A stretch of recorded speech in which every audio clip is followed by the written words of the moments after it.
the point of the school in Nigeria sending the child off and the parents in Nigeria sending the child off. So from the perspective of the receiving school, could you share with us structures that you have in place at your school that can ease the settling in process? Yes. I mean, first of all, if I just go back to what the other two speakers have said about encouraging children to be independent before they come, I think that's really, really important. Even if the parents are just giving the children small chores to do, and getting them into a routine before they come to school, because boarding schools in the UK are very routine driven.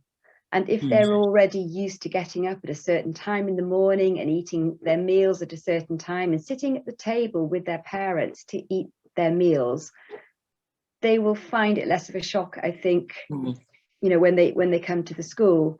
As far as the settling in process goes, I think if the communication is quite strong between the school and the family via the agent or the educationalist to start with, that really helps. So, for example, once we know a girl is coming to our school, we will allocate a buddy for her who will contact her before she comes.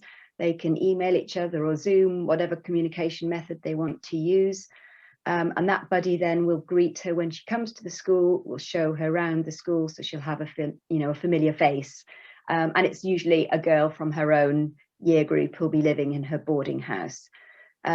What I also try and do sometimes is introduce families to each other. So, for example, I've got a new Nigerian girl who's arriving today, actually, into the lower sixth. So I've already introduced her to one of the students from Nigeria who's just moved into the upper sixth. So they've had time over the summer. I think they've even met face to face, actually, because they're both from Lagos. So that's been quite useful for the younger girl to get the benefit of the wisdom of the older student. And when she arrives, you know, she'll feel like she already knows somebody. They're all allocated a personal tutor, so that personal tutor will take responsibility for their academic learning from day one. We'll sit down with them, we'll work out their activity program with them, arrange things like their piano lessons, so they don't have to speak up too much for themselves, which they may not want to do when they first arrive. What you don't want to do is find out that a child after 6 months is a brilliant pianist and nobody has asked them if they want piano lessons. And it sounds, you know, a small detail, but those sort of things, perhaps when, you know, an 11 or 12-year-old student are really, really important. An older student perhaps will speak up more for themselves. The other very important person is the house mistress. A good house mistress from any school will have, or housemaster will have contact with the student before they come, will have introduced themselves, will have sent the house handbook with all the rules and regulations and all the things they need to know. I think the more information we can send to the families, you know, the better prepared they feel. And I think if the child is fully involved in the preparation for going to the school, you know, the packing of their things, getting themselves organized, having the whole family on board with the, you know, with the journey, having a very positive mindset, I think that really helps then when they arrive at the school. Fantastic. Thank you so much. Thank you so much, Victoria. And you know, it is definitely reassuring for a parent to hear your feedback, because it's quite a sensitive time for a family sending their child off.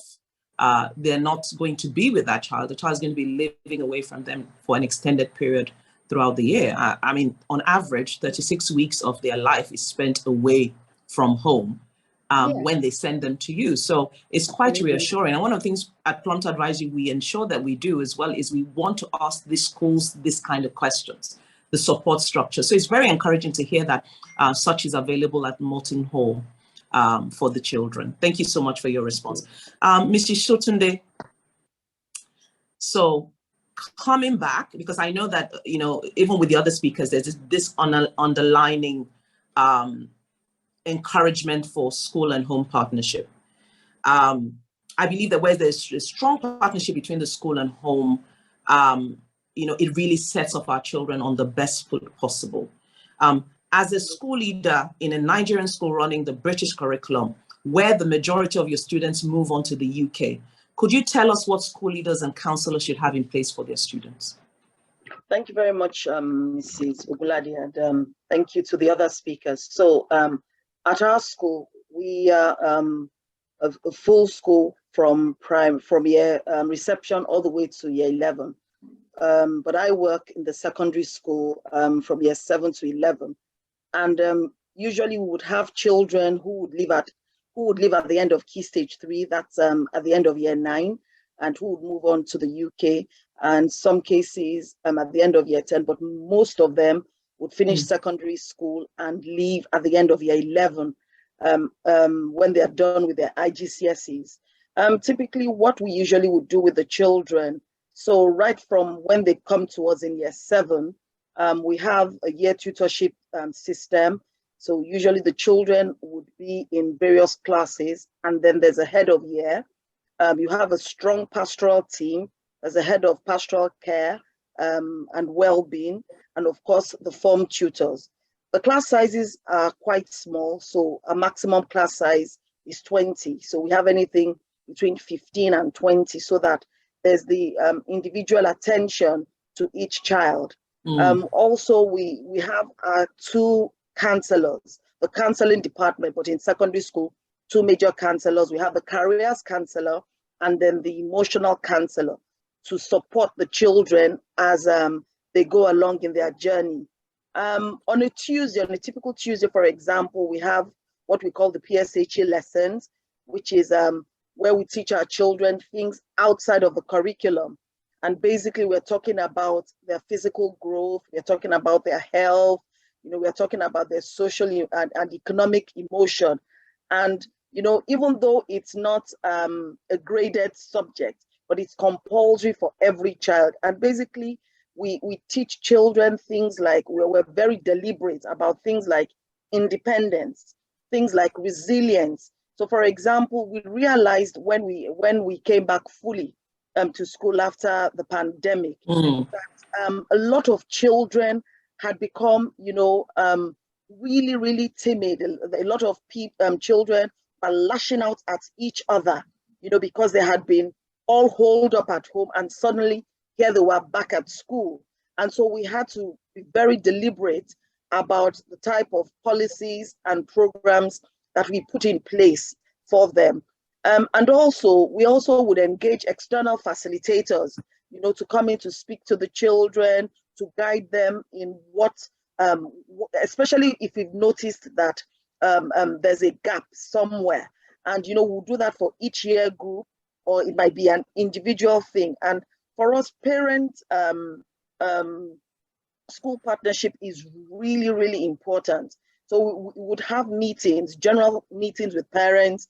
We would have one-on-one meetings, especially if we feel that this child needs added support in whatever area.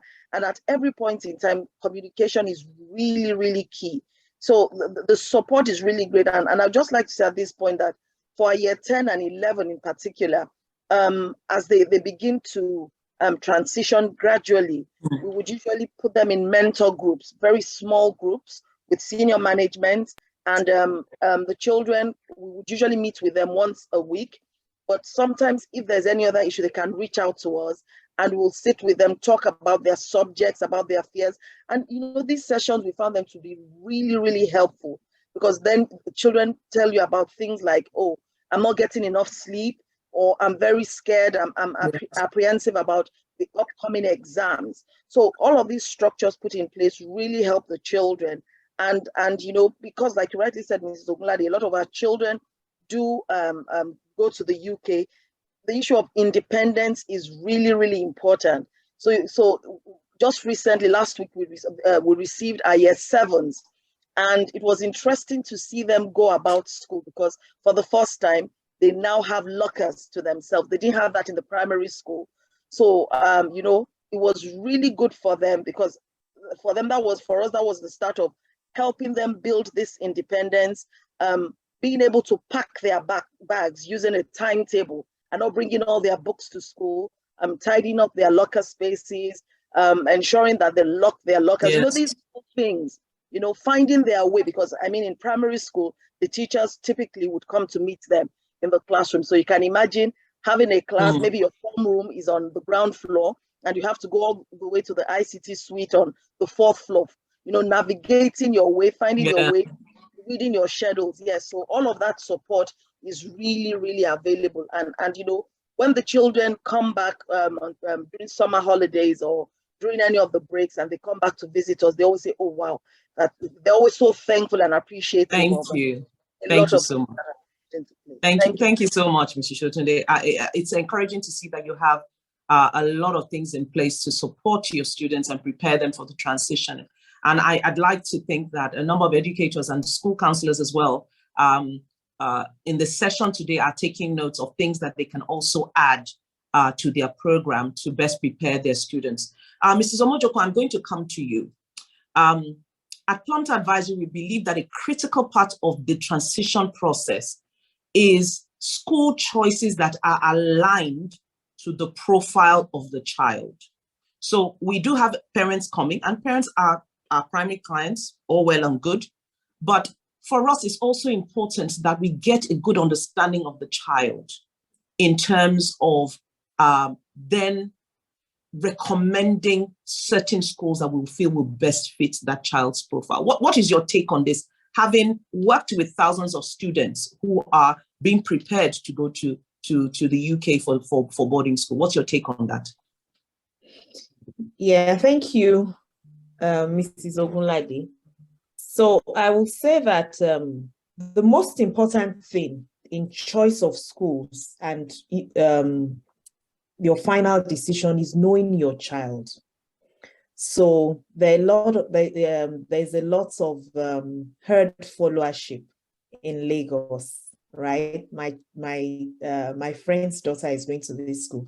Oh, I spoke with her. Oh, she's so smart. I want my child to go to that school. So you have that in Lagos. But would your child be able to cope in that school? Does your child have that intellectual capability to cope in a hot house? Because there's some schools that are very fast paced. There are hot houses. The children there, they know how to compete. They're strong swimmers, metaphorically. So will your child be able to do that? However, there are some children that they're smart, but they would need a lot of help with their work to be able to bring out that A star in them. Some schools will not offer that because they expect that you should have that. We don't have time to give you the extra support. So know your child, know which box your child fits in. And then the emotional bit is very, very important. Some children are naturally shy. Some children will not come out of their boxes unless they're cajoled, and so parents know this. You know your child.